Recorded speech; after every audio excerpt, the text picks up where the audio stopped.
Welcome back, Guardians. Welcome to a time of dark pacts and revivals, of new beginnings and plotted obscurement. Welcome to a time of usurpers. We speak, of course, of Savathun and her new vassal Nokris, broken hive wizard, a son of Oryx, the unfavored, the disowned, the cursed, the breaker of pacts. He has many names, and he has had many feats and failures attached to this name, but now he has returned, this time serving himself through Savathun's schemes and ambitions to cause interference, to be a tool to her will against sky and deep communication, to help create a middle ground of a more neutral path between the powers and beholden to neither. But to better tell the story of Nokris and his newly bound allegiance, we must and should start with his faith in the worm god Zol and his incessant desire to feed this worm, to stay true to the sword logic, the quasi-religion that bound the hive to worm and death to feed.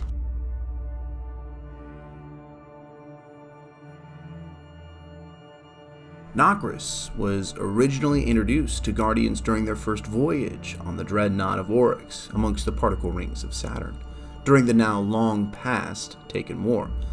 At this time, however, Ghost spectral analysis and Eris Morn's own findings could not identify the symbol of Nokris, as if his effigy, his monument, if you will, was damaged, as if a great force of fury mixed with supreme sadness attempted to tear it down, wash away any evidence of Nokris or his potential lineage with the Taken King. Nokris, brother to Crota, son to Oryx, was despised for his physical inability, especially when compared to that of his all-powerful brother. He was weak, small, frail, all features characteristic of what the final shape was supposed to embody: strength, power, domineering prowess. As a father, Oryx perhaps regretted pushing one of his sons to the side, at least we imagine. But Oryx and the Krill perhaps do not have the same parental bonds we humans do with our offspring. But being weak or physically incapable was not the primary reason in which he was removed from hive history, cast off into the cold of lonely wandering without the support of family. It was due to his pact with Zol, will of thousands, to make a bargain, his heart for the secrets of necromancy. At its core, necromancy is a dark and despicable practice that allows for continued failure. In a sense, our ghosts perform a similar feat when we are risen again and again, regardless of failure. The only true death we face is if our ghost was to come to harm.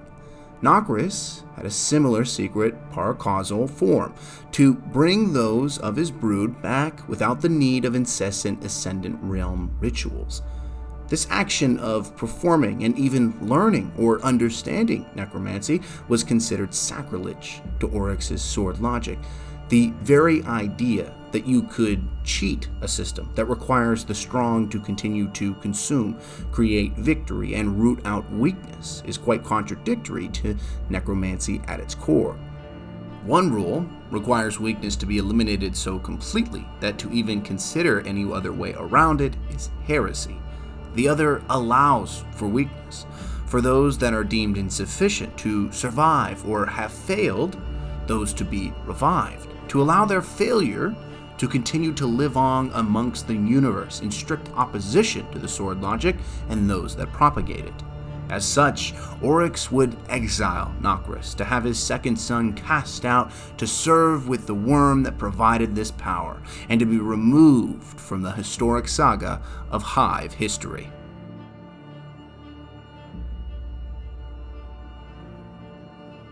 As the darkness fell upon the solar system, our system, the Hive, alongside many other factions, would descend upon humanity's ashes in the hopes of claiming Traveler-infused Golden Age relics or capturing our god for themselves. The Hive brood, or at least the sub-faction named the Grasp of Nokris, would descend upon Mars in a bid to capture it for their patron god Zol. It's quite difficult to pin down when exactly this occurred, whether it was just after the pyramids' arrival, during their paracausal spread against the worlds of humanity, or just after the Traveler was forced into a long slumber. Regardless, Rasputin would enact a counteroffensive denominated the Siberian Entropy, which flash froze the invading brood, assumingly alongside Nokris within the Himalayas Basin. Frozen for untold decades, perhaps even centuries, the hive would return with the traveler's awakening, seemingly impacting the physical makeup of Mars and many other planets in our solar system, forcing a thawing to the encased hive brood. Their immediate objectives were to resubmit themselves to their original mission, now more focused on capturing Rasputin and utilizing his considerable military arsenal, or massive databanks worth of secrets from across the system. It was a lofty goal, but the end of such an accomplishment could have turned one of our greatest assets, now during this season of arrivals seemingly defunct, and had it turned against us. A war mind from the Golden Age to become another hive asset. Many within the tower hypothesized the potential of such an allegiance between man-made war asset and paracausal-infused alien. Such a combination could be considered quite similar to Cura and Savathun, a bond utilized in a way to study or implement new forms of tribute to their patron gods. And that's just the one more philosophical in nature. If the hive turned Rasputin's warsat network against humanity, his frame construction technology and arsenal, Siva. Suffice to say, the work of Guardians on Mars to banish Nokris and defeat Xol provided the last city and its people a much wider latitude of freedom than we may recognize. Tangent aside, Nokris was dedicated to his patron god, the one being that saw him for what he was, cunning, crafty, and bent on survival. Nokris was exiled by family, betrayed by the father, and left to rot. To Xol, this was an opportunity to create a new line of tribute from one of Oryx's lineage, powerful in nature.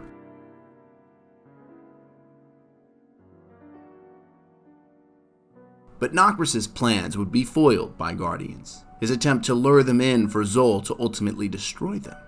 But Guardians, ever loyal to their light, rebuked against the old worm god, perhaps weakened by centuries of freezing or lack of tribute from Nokris' brood. And Nokris would be abandoned again for a second time. Now, the worm would aim to provide his power to Guardians. He has accepted his death and has provided Guardians the Whisper of the Worm, a weapon used to reinforce the sword logic, or a version of it. So it whispered the anthem anathema, the temptation to dominate the objective universe with the subjective will. It said, I shall be an engine to make your desire hegemon over your conditions. It said, wield me and use me to test your foe. This was its worship, Ayat.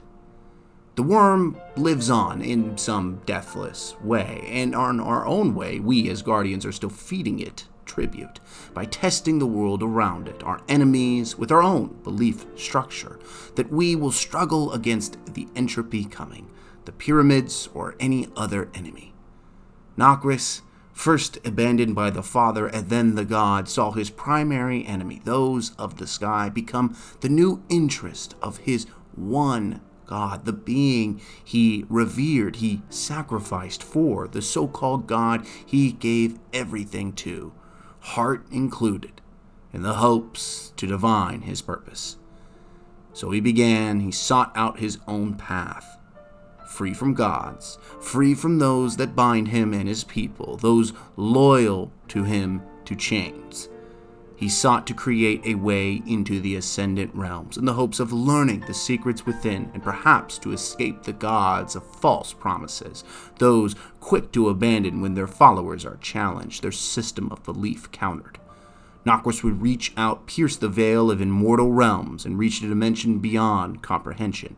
But there was to be another watching, one of the original Krill leaders, the cunning Witch Queen, and she would offer reason, logic, and an unholy alliance.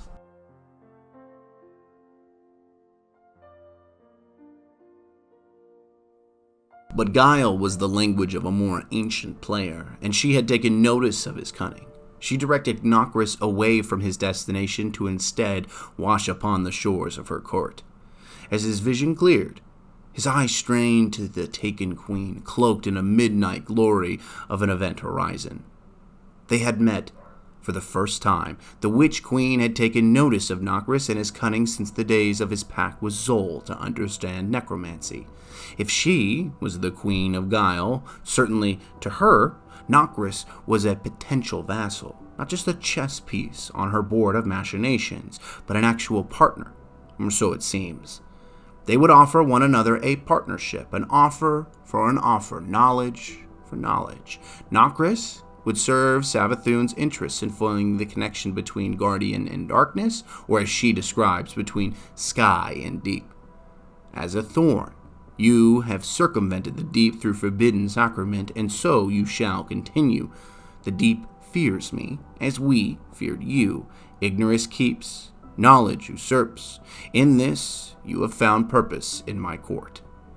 Clearly, Savathun may overestimate her position.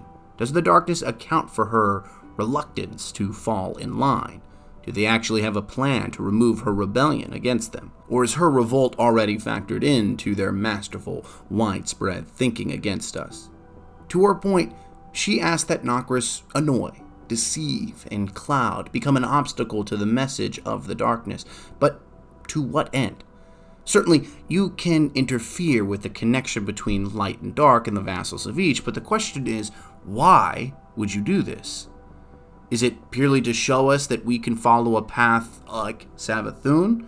The path of no masters, no servants, no chains, but freedom?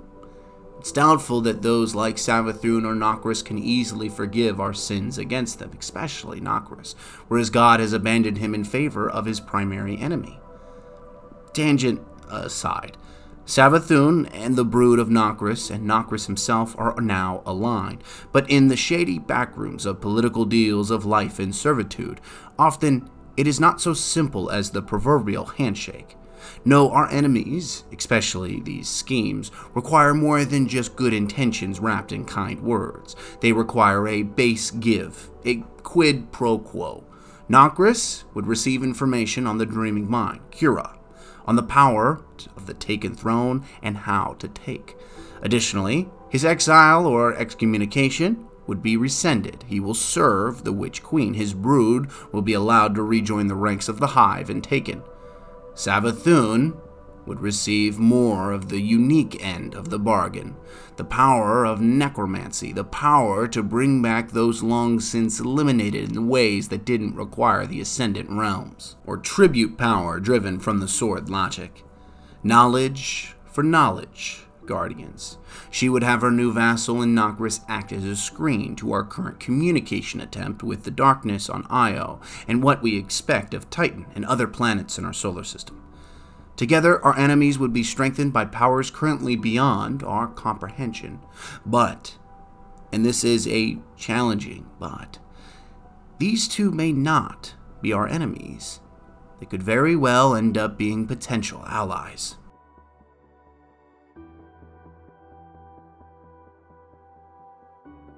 Allies with the Witch Queen and the Usurper? You may ask the question, is that not heresy? These are children of the darkness. They do not warrant the grace of conjecture, of peace, and an end to our hostility. The Hive have caused too much death and pain to our people. The tragedy of the first Luna expedition, Nokris' campaign to capture our Golden Age warmind, the actions of Oryx against the Reefborn Awoken. You are right if you ask those. Undoubtedly right. But do we group our enemies with such callous of the past that we cannot accept new futures? There was a time when we considered the fallen under Varix and House Judgment to be potential allies, armed together in the face of the oncoming end.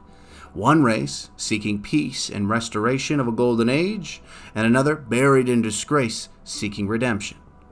Perhaps it is too much to hope.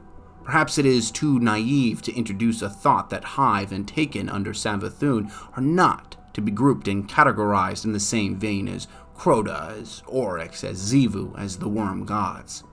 If Savathun and by allegiance Nokris truly seek to walk a path of neutrality, of freedom from sky and from deep, from light and from darkness, Should we not at least entertain this thinking?